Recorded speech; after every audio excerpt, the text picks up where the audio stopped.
डेढ़ दशक के बाद एनडीए को एक बार फिर से अपार बहुमत मिली है। साल 2010 के बाद में सत्तारूढ़ एनडीए को ऐसी बम्पर जीत मिली कि विपक्षी महागठबंधन एकदम हाशिए पर चला गया।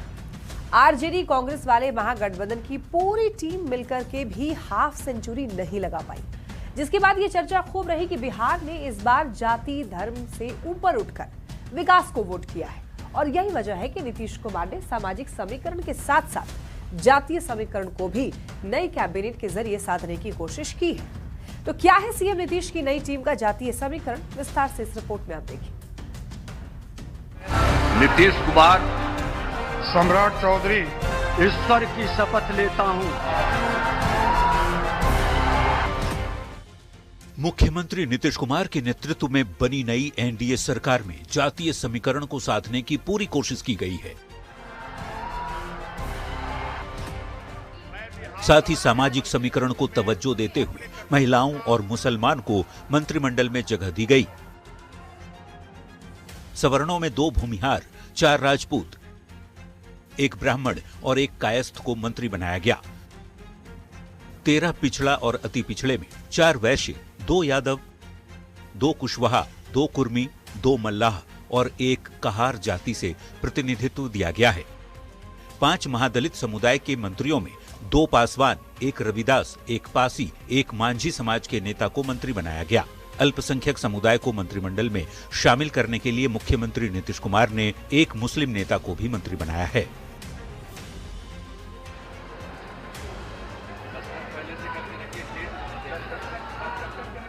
अब देखना होगा मुख्यमंत्री की नई टीम बिहार की जनता के भरोसे पर कितना खरा उतरती है। पटना संवाददाता आनंद अमृतराज के साथ ब्यूरो रिपोर्ट, न्यूज़ 18। तो देखिए नीतीश मंत्रिमंडल में किस किस को जगह मिली है और जातीय समीकरण क्या कहता है, आइए हम लोग वो समझते हैं। तो देखिए यहाँ पर सवर्ण जाति की अगर बात करें तो 8 मंत्री बनाए गए हैं। वहीं ओबीसी से 8 मंत्री बने हैं, ईबीसी से 5 और एससी से 5 बने हैं और 1 मुसलमान को भी जगह दी गई है। तो ऐसे में अब ये समझिए कि सवर्ण जातियों से जो 8 नेता मंत्री बने हैं उनमें किस किस जाति से कितने लोग हैं, यानी कि इसकी भी डिटेल आपको जानकारी देते हैं। आपको ये बता दें कि भूमिहार जाति के 2 नेता मंत्री बने हैं। वहीं राजपूत की बात कर लें तो राजपूत जाति के 4 नेता मंत्री बनाए गए हैं और इसके अलावा ब्राह्मण जाति से 1 मंत्री है और कायस्थ से 1 नेता को मंत्रिमंडल में जगह मिली है। अब देखिए नीतीश कैबिनेट में पिछड़ा और अति पिछड़ा वर्ग से 13 नेता मंत्री बने हैं, जिसमें वैश्य जाति के 4 मंत्री हैं। यादव जाति की बात करें तो 2 मंत्री हैं। कुशवाहा या कोयरी जाति के भी 2 मंत्री बने हैं।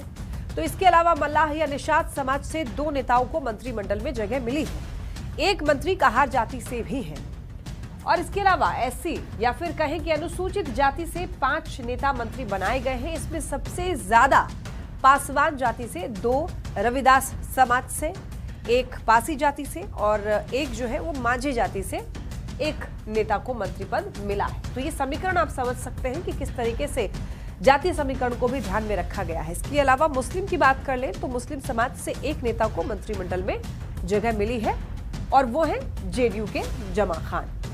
तो देखिए अब बीजेपी कोटे की बात करें तो बीजेपी के कोटे के मंत्रियों की जातीय समीकरण आपको बता दें, जिसमें कि सवर्ण को 5, ओबीसी को 4, ईबीसी को 4 और एससी से 1 मंत्री बनाए गए हैं। इधर इसके अलावा जेडीयू की बात कर लें तो जेडीयू में देखिए सवर्ण जाति से 2 नेता मंत्री बनाए गए हैं और ओबीसी से 3 नेता मंत्री बनाए गए हैं, ईबीसी से 1 है और एससी के 2 मंत्री हैं और मुसलमान 1 है। तो ये आप समझ सकते हैं। अब ये जानते हैं कि जो नेता मंत्री बने हैं उनकी जाति क्या है, वो किस समाज से आते हैं। नीतीश कुमार खुद क्या है, कुर्मी है, मुख्यमंत्री हैं, वो ओबीसी जाति से आते हैं। और ऐसे में अब आप ये समझिए कि मंत्रिमंडल का जातीय समीकरण क्या है। जेडीयू कोटे के मंत्री के बारे में आपको बता दें तो विजय चौधरी जो कि भूमिहार जाति से आते हैं, सवर्ण में आते हैं और वहीं विजेंद्र यादव, ये यादव है, ओबीसी है। श्रवण कुमार जो कि कुर्मी है, ओबीसी है और अशोक चौधरी ये पासी है, एससी कैटेगरी में आते हैं। इसके अलावा लेशी सिंह राजपूत जाति से आती है, सवर्ण है।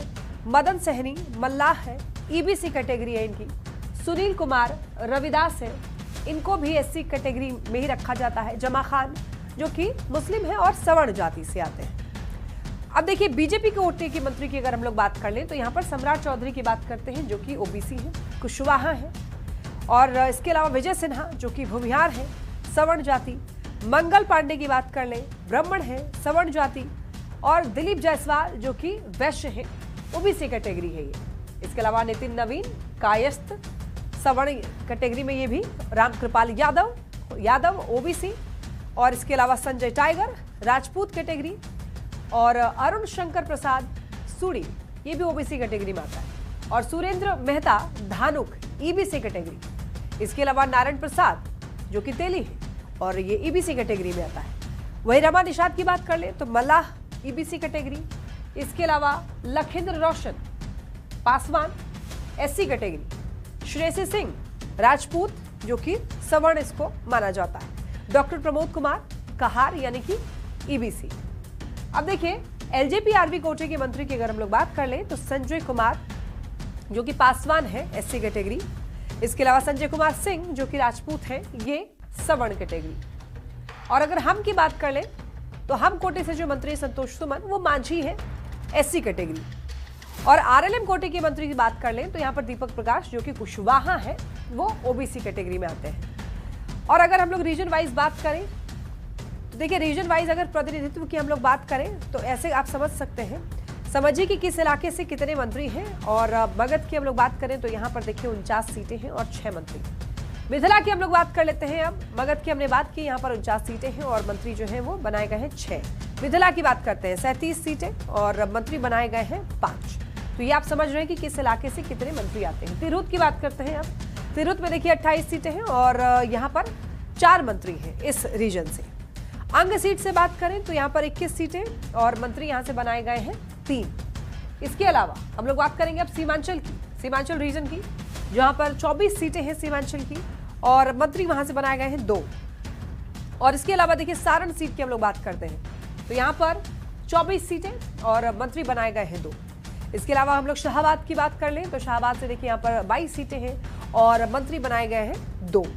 चंपारण सीट से बात कर लें तो 21 सीटें और मंत्री बनाए गए हैं 2। और इसके बाद हम लोग बात करेंगे कोसी सीट, इधर से देखिए 17 सीटें हैं इसमें कोसी में और मंत्री यहां से बनाए गए हैं 1। तो इस तरीके से आप ये समझ पा रहे थे कि क्या जातीय समीकरण का ध्यान रखा गया है इस बार नई कैबिनेट में। चलिए बढ़ते हैं खबरों।